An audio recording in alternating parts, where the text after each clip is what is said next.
नाम बताएं अपना। मेरा नाम वरीशा खान है, मेरे शौहर का नाम समीर है जी। हमारी शादी 2 मार्च 2022 में हुई थी जी। जिसमें मैं 3-4 महीने सही रही। 3-4 महीने के बाद मुझे दहेज को लेकर मांग करनी शुरू कर दी। मुझे इतना प्रताड़ित करने लगे। किसने मांग करनी चालू कर दी? मेरे ससुराल वालों ने। ससुराल में कौन कौन, जैसे कि नाम बता सकते हैं आप? मेरी सास नंबर 1 पे ही आती हैं। क्या नाम आपकी सास का? मैं यहाँ पर, मेरी सास का नाम सुमन है जी। और बताइए। जिसमें मेरी सास मेरे हस्बैंड से कहती थी कि ये अपने घर से कुछ लेकर नहीं आई है, तो उससे कह कि हमें क्या नाम है दहेज चाहिए। और तो फिर मेरे हस्बैंड ने मुझसे कहा कि ऐसे ऐसे, उसने अपने ऊपर डालकर कहा कि मुझे ना ब्रेजा गाड़ी चाहिए और अपने घर वालों से पैसे मांगा। अच्छा, यानी कि आपसे कहने लगे कि मुझे ब्रेजा गाड़ी चाहिए, अपने घर वालों से पैसे मांगा। ठीक है। मुझसे पैसों की डिमांड करने लगे, मेरे साथ मारपिटाई करनी शुरू कर दी जी। तब मैं परेशान होकर मैंने इनको अपने क्रेडिट कार्ड पर, मेरा क्रेडिट कार्ड था उसमें मैंने इनको 4,55,000 का लोन करा दिया था जी। उस पर भी इन्हें सुकून नहीं मिला जी। उस पर भी फिर भी इन्होंने मेरे साथ मारपीट जारी रखी। जी। जब मैंने इनसे किस्तों के लिए कहा, इन्होंने कुछ माह तक वो किस्तें दी। फिर उसके बाद जब भी मैं इनसे किस्तों के लिए कहती थी तभी इन्होंने मेरे साथ इतनी मार पिटाई करी है बहुत ज्यादा। और साथ में मेरी सास ने भी, सास ने भी कमी नहीं करी है मेरे सास ने और आपके हस्बैंड ने। हाँ जी। मेरी सास का ये कहना रहता था कि हमारी जो पहुंच है ना बहुत ऊंचे नेता मंत्री गुंडों से है। अच्छा। और पुलिस प्रशासन तो हमारे उंगलियों पे नाचती है।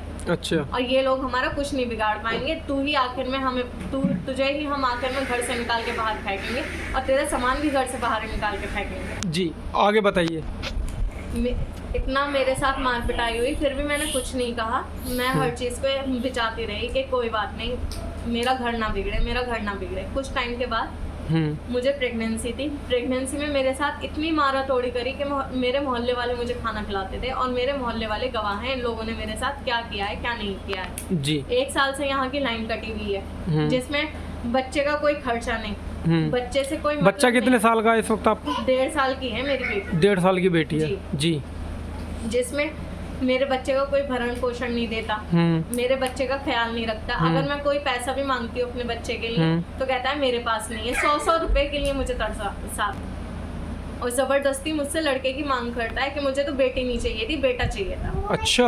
जी। अब मैं अपने बच्चे को अकेली पाल रही हूँ इस घर में रह के और मैं अपने हस्बैंड के घर में हूँ, ये लोग लापता हैं। तो ये जितनी भी सारी घटनाएं आपके साथ हुई हैं, जितनी प्रताड़ना आपके ससुराल पक्ष ने आपके साथ करी हैं, उसकी आपने अपने क्षेत्र की चौकी या थाने में कोई FIR वगैरह दी? जी, मैंने FIR कर दी है दहेज की। अच्छा, दहेज लेकिन फिर भी इन लोगों को चैन सुकून नहीं मिला है। ये सब जगह मेरे आस पड़ोस में जाकर कह रहे हैं और लोगों से कह रहे हैं कि अब ये शरीयत की आड़ में मेरे साथ मेरा हस्बैंड, मेरे ससुराल वाले, मेरी जो सास है सब जगह जाके कह रही है कि हम तो बस क्या नाम है तलाक करवाएंगे अब हम नहीं रखेंगे इसे और इसका हाथ पकड़ के घर से निकाल देंगे।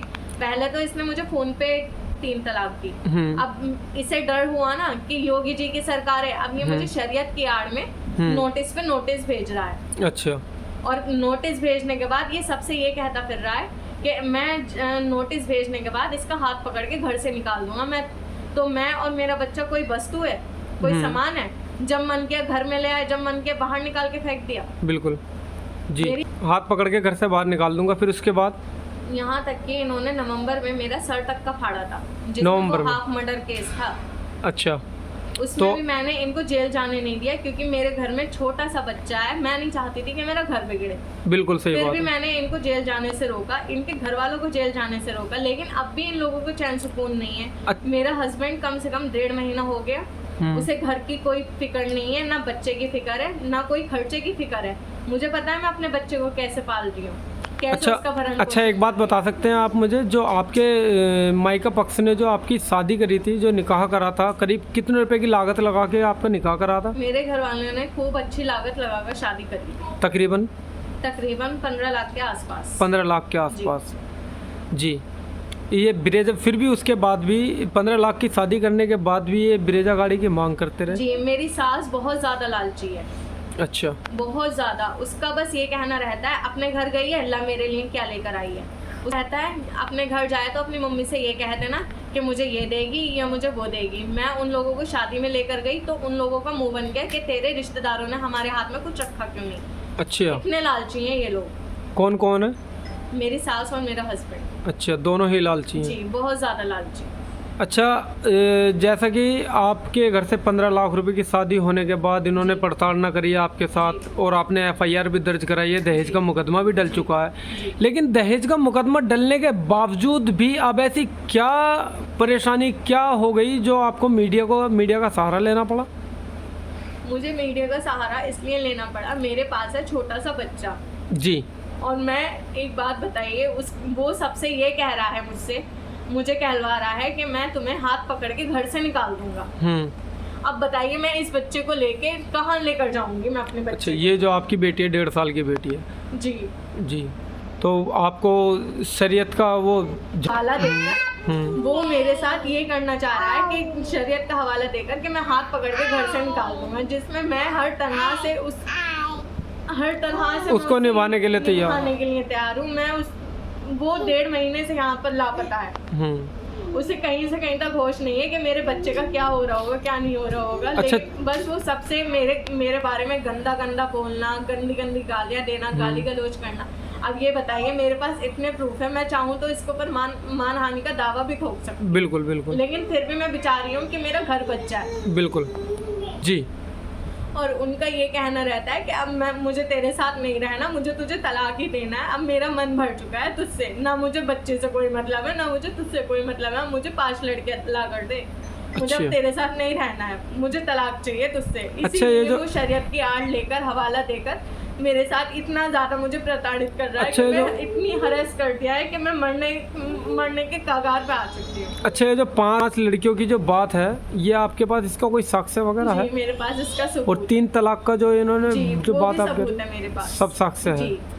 जैसा कि आपको पता है कि उत्तर प्रदेश की सरकार माननीय श्री आदित्यनाथ योगी जी के हाथ में है और उत्तर प्रदेश पर जो राम राज है वो माननीय श्री आदित्यनाथ योगी जी का है। और योगी जी का साफ साफ कहना है कि दबंगाओं की दबंगाई नहीं चलेगी, ये 3 तलाक वाला सिस्टम सब खत्म है। तो उसके संदर्भ में आप क्या कहना चाहेंगे? योगी जी से क्या गुहार लगाना चाहेंगे आप? योगी जी से हाथ जोड़ के यही गुहार लगाऊंगी, या तो इसे कानूनी प्रक्रिया के साथ बहुत अच्छा सबक सिखाया जाए जी, या फिर जो मेरी बच्ची और मेरा हक है उसे दिलाया जाए।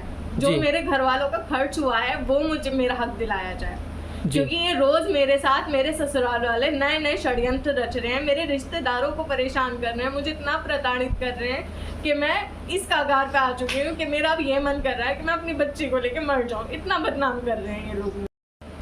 अगर मुझे कानून या प्रशासन की तरफ से कोई इंसाफ नहीं मिला जी, और अगर मुझे घर से बाहर निकालने की बात दोबारा मेरे हस्बैंड या ससुराल वालों ने दोहराई, मेरा हाथ पकड़ के निकालने की कोशिश करी, उसी दिन में जी तक अपनी गुहार पहुंचाना चाहेंगी? जी सर, मैं ये गुहार पहुंचाना चाहूँगी, क्योंकि ये मेरी बच्ची का सवाल है, मेरी जिंदगी का सवाल है। हम कोई खेल नहीं है, हम इसलिए शादी नहीं करते हैं कि जब मन करा तब रख लिया, जब मन करा घर से बाहर निकाल दिया जी। और मैं चाहती हूँ मुझे और मेरे बच्चे को इंसाफ मिले। धन्यवाद।